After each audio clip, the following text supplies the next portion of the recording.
So again, n factorial. Okay, it's the counting technique part of permutations. It's where it tells you the number of selections, the number of ways to order something. So permutation, again,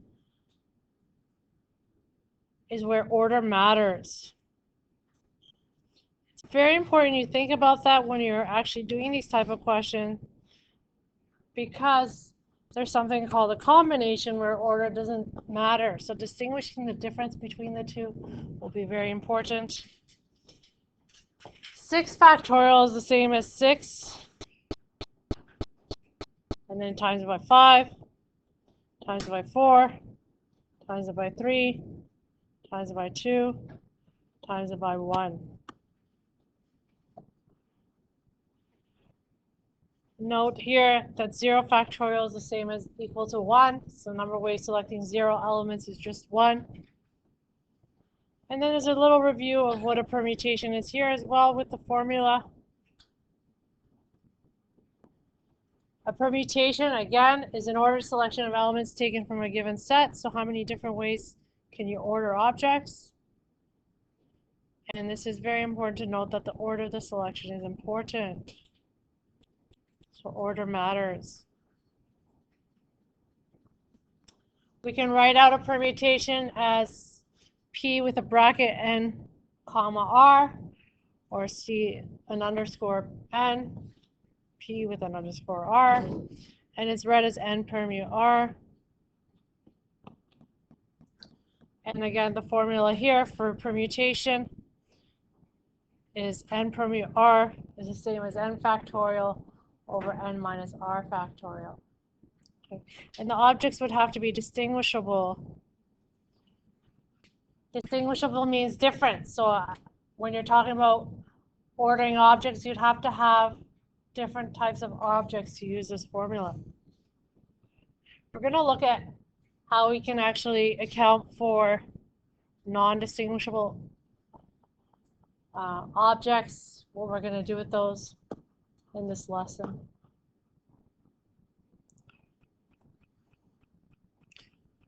So example 1 is 6 permu 4.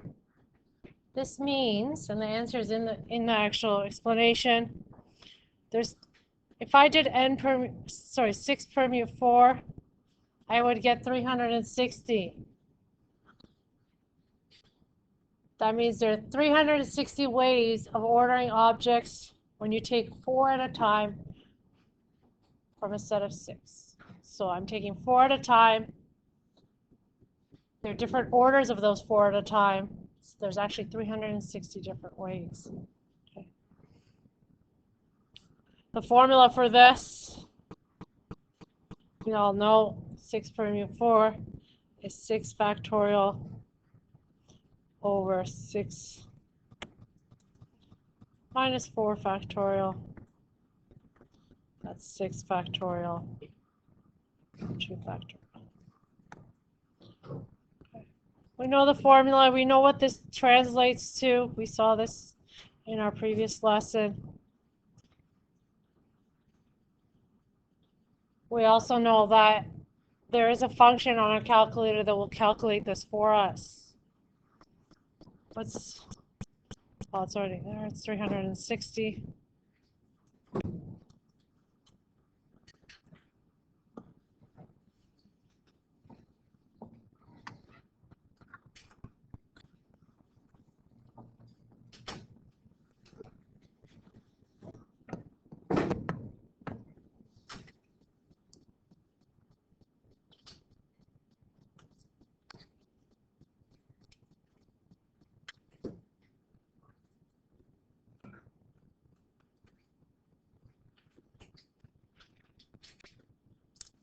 Okay, the next question. Example 2, a computer file can be given an 8-letter name. In how many ways can such a name be signed? If any of the 26 letters of the alphabet can be used, and no letter can appear twice. Why would order be important here?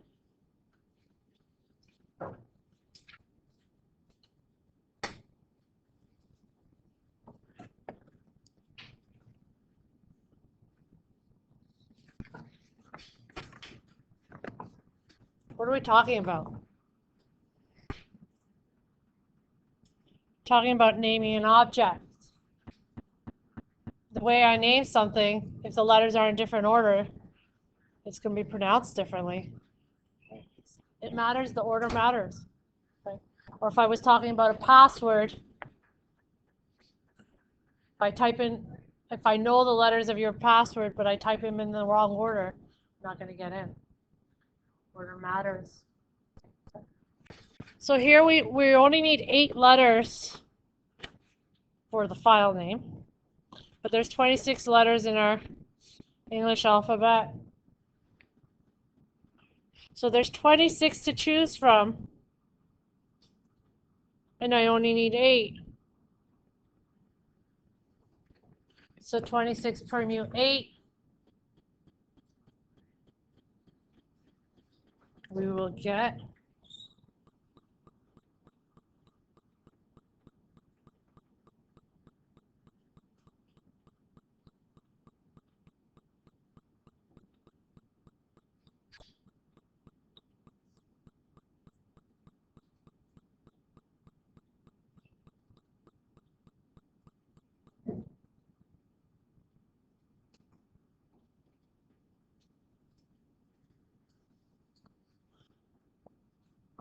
so scientific notation, no need to convert it.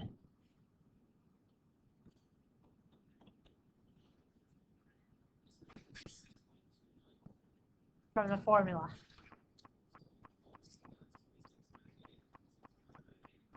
Look at the formula for permutations. It's n factorial over n minus r factorial.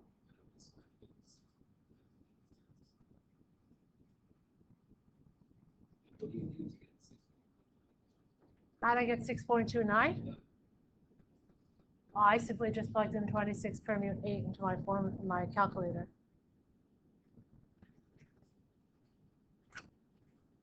But there is the formula we can use.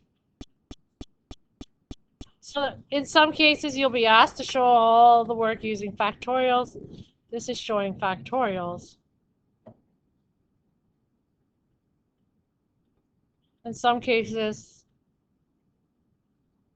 just knowing that it's a permutation question and what you're choosing from will get you the marks. And of course, using technology to get the answer.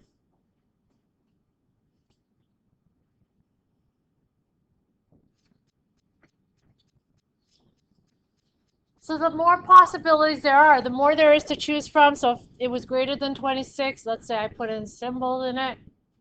If I created a longer file name, more than 8, then I'm going to have even more possibilities.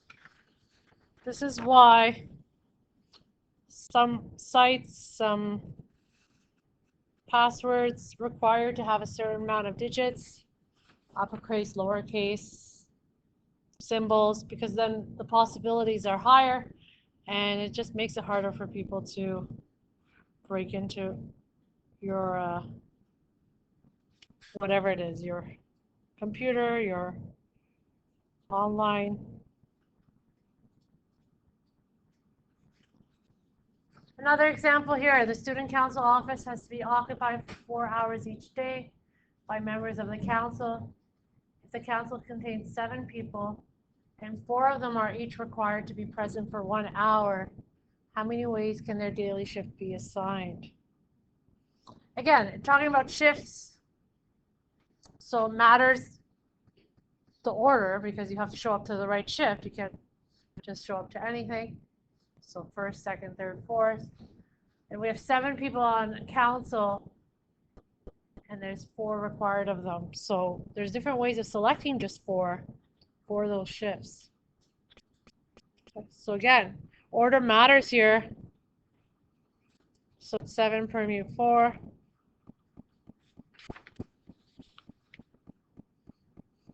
And you can see the difference between this value and the last example. The numbers jump quite a bit when you keep adding possibilities.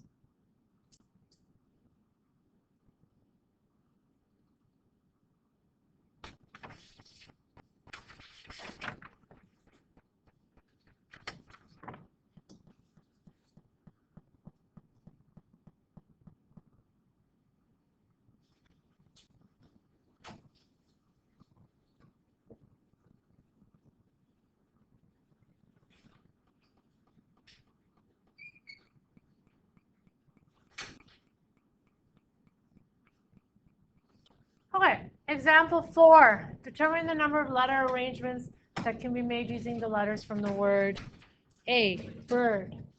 So if you look at bird, there's 4 letters there. They're all distinguishable. They're all different. There's nothing that repeats, no B repeating, no I repeating. So this is just, there's 4 letters. And I'm choosing 4, so it's 4 permute 4, which in reality is just the same as 4 factorial, because I'm selecting all the possibilities. I'm not eliminating any. And 4 factorial is the same as 4 times 3 times 2 times 1, which will give me 24.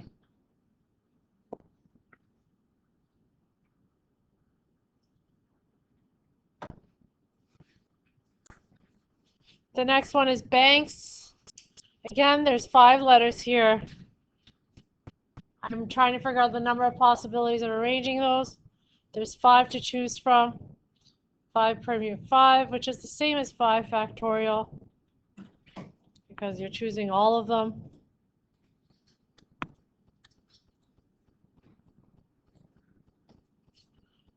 You'll note that even if I did the formula, I will get just simply 5 factorial because it's 0 factorial in the denominator. And we know 0 factorial is just 1. So 5 factorial over 1, just 5.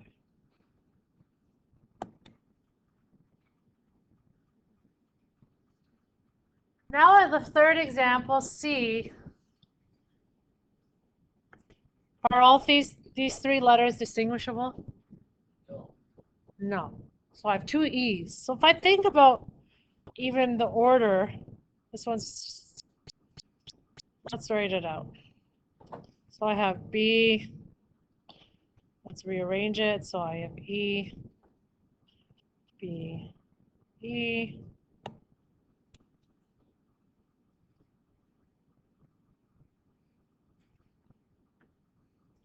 E.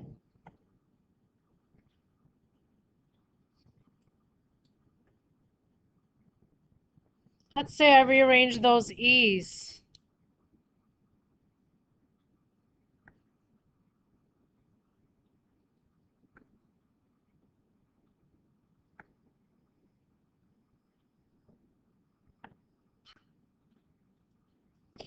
Other than the color, because I'm using different colors, do these look are these different? I'm flipping the E's. Is this and this any different?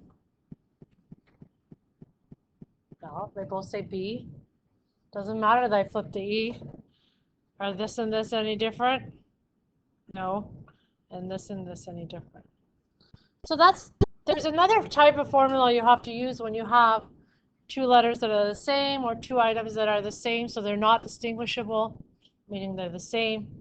The E is an E with no matter what.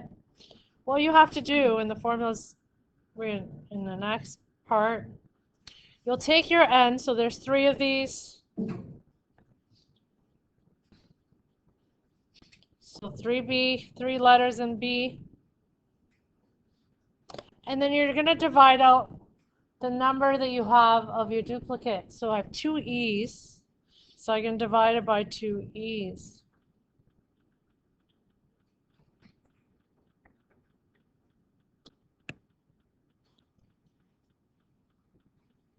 So I get 3 factorial over 2 factorial, which is really just 3.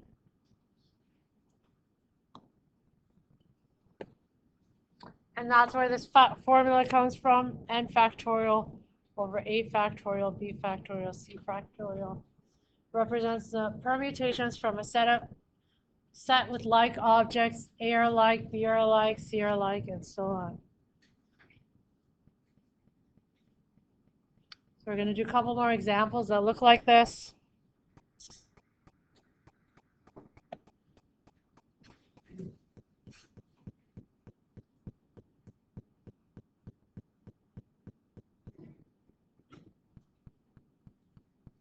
Example 5, determine the number of 8-letter words that can be made from the letters in the word Fantasia. So you'll notice we have some duplication. We have 3 A's in here. So if you count the letters, and it's written in there too, there's 8 letters. So I would do 8 factorial. So there's 8 letters in the word Fantasia.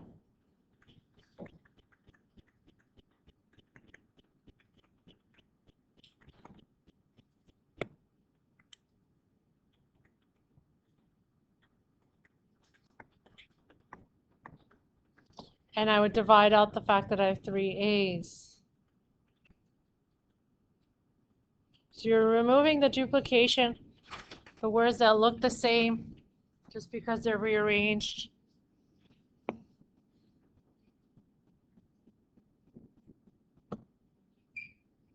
So you'll get 6,720 different arrangements. Sure. Yeah. Look it up.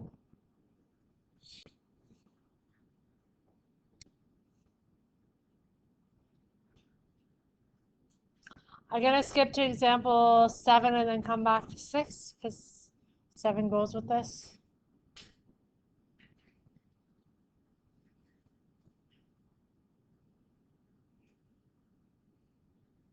So on how many ways can the letters in Toronto be arranged? So again, you'll see that Toronto has 3 O's, but it also has 2 T's.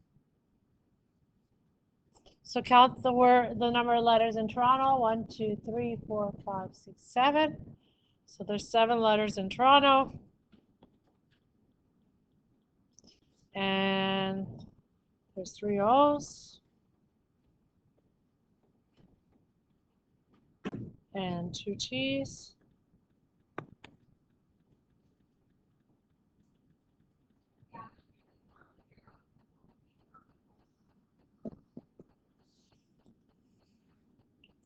So you calculate this and you'll get 420.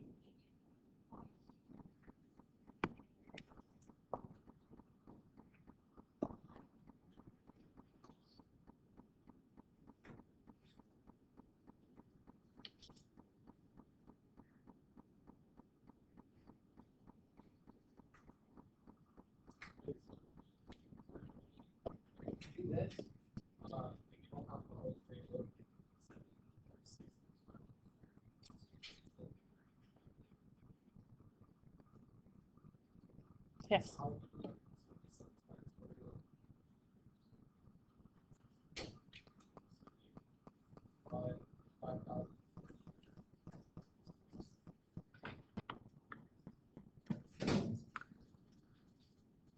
Suppose your school will be installing new lockers. Each locker is to have a unique 4-digit number tag attached to the door. How many different 4-digit numbers are possible if the digits cannot be repeated? So we're not going to use the same number twice. So you're thinking about 4 digits. Assuming that 0 can be the first digit.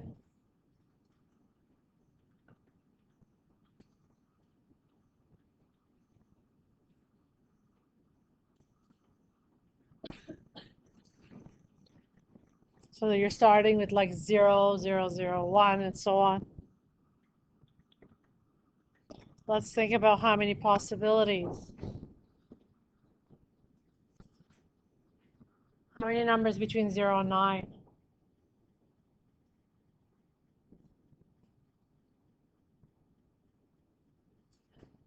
10. 10 numbers, 0, 1, 2, 3, 4, 5, 6, 7, 8, 9. So the first time I select something, there's 10 possibilities. Now I cannot repeat it, so whatever I chose in the first time is gone. So now I'm only left with how many numbers to choose from for the second time? 9. and the third time, so now I'm left with one less, so it's 8, and the fourth time is 7. So there are, I don't have this number.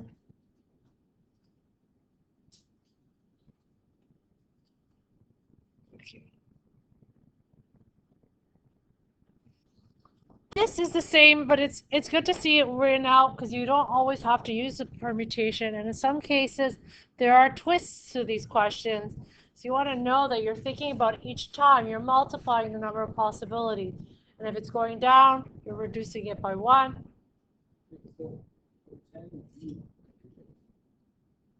There's 10 possibilities for my first digit because I can choose 0, 1. 10 is not it can't be one digit. There's 2 places there. 0, 1, 2, 3, 4, 5, 6, 7, 8, 9. Count them. There's 10 of them. 0. This particular situation can also be written as 10 permute 4. You'll get the same answer because there's 10 numbers. But again, like I said, not always will the situation work out like that. If digits can be repeated, it's a different scenario. I cannot use the permutation formula because the permutation will not repeat. If a digit can be repeated the first time I have 10 digits to choose from, the second time I have 10 digits to choose from, the third time I have 10 digits, and the fourth time I have 10 digits. So there's this many possibilities.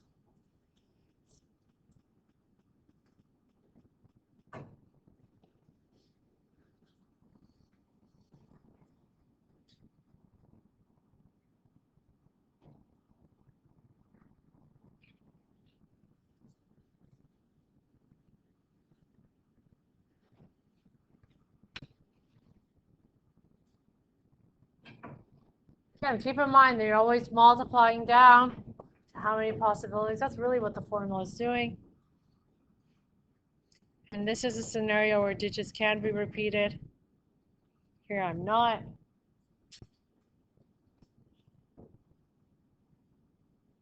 Our last example, we're going to be doing probability with this permutation.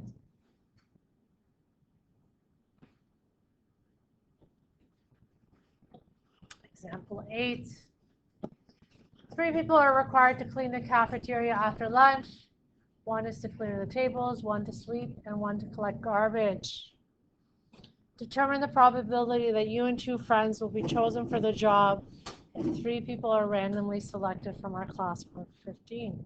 So today we're going to be doing this with permutations. But once we've learned combinations, which is our next topic, you can relook at this question and see how you can actually do using combinations. We haven't learned that yet. So again, we're trying to find the probability that you and 2 friends will be chosen for a job. So I'm just going to write.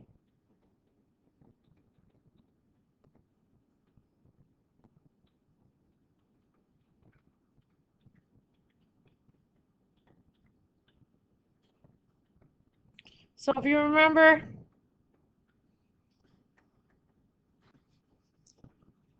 the denominator is always my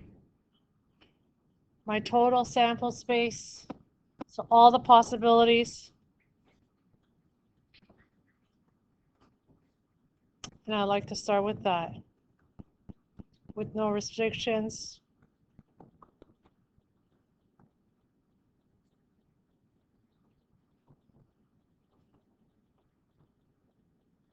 How many different ways can 3 people in general be chosen? What's the formula for that? I have how many to choose from?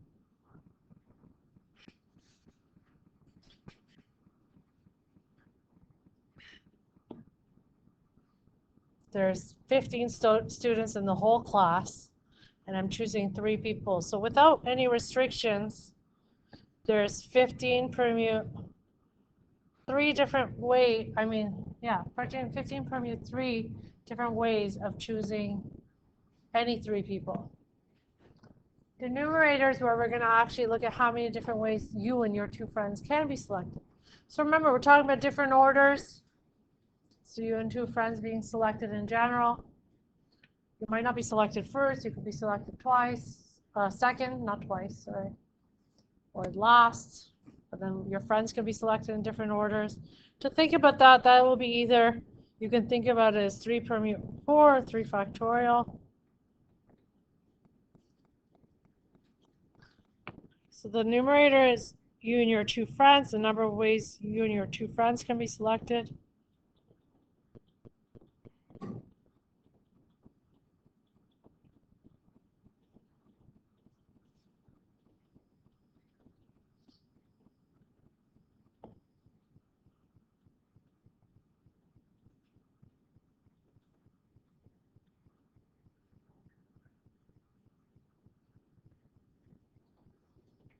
So 3 factorial is 3 times 2 times 1, which is 6.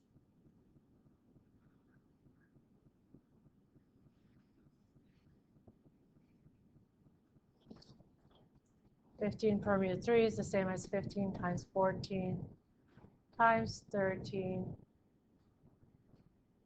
Remember from the last lesson, we know how to reduce these, which is a larger number.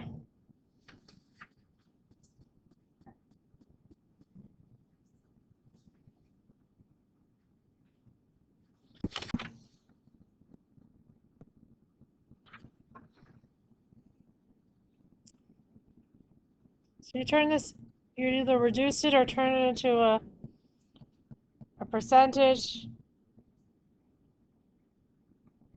So you see there's 0.2% that you and your 2 friends will be selected from a class of 15 to go to the cafeteria